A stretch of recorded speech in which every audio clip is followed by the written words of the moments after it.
സജി ചെറിയാൻ ബിഷപ്പുമാർക്കെതിരെ നടത്തിയ പ്രസ്താവന കേരളത്തിനെ അപമാനിച്ചതിന് തുല്യമെന്ന് കേന്ദ്രമന്ത്രി വി മുരളീധരൻ. പഴയ തലമുറയിലെ ആർഷോയാണ് സജി ചെറിയാൻ. മുഖ്യമന്ത്രിയുടെ മൗനം ക്രിസ്ത്യൻ സമുദായത്തോടുള്ള നിലപാട് വ്യക്തമാക്കുന്നുണ്ടെന്നും കേന്ദ്രമന്ത്രി കോഴിക്കോട് മാധ്യമങ്ങളോട് പറഞ്ഞു.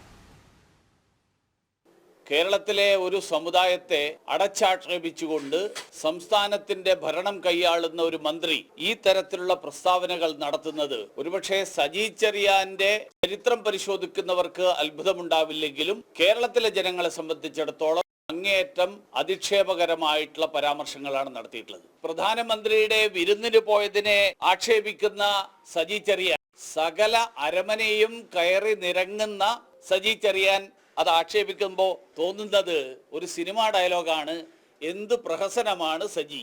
സിൽവർ ലൈനിന്റെ കാര്യത്തിൽ റെയിൽവേയുടെ നിലപാട് എത്രയോ കാലം മുമ്പേ പറഞ്ഞിട്ടുള്ളതാണ്. വേഗതയേറിയ സർവീസ്, ആ സർവീസ് വന്ദേ ഭാരതിലൂടെ സാധ്യമാകും. അതിനു വേണ്ടിയിട്ട് ആയിരക്കണക്കിന് ആളുകളെ കുടിയൊഴിപ്പിച്ചുകൊണ്ട് ഒരു പുതിയ ലൈൻ ഉണ്ടാക്കേണ്ട ആവശ്യമില്ല.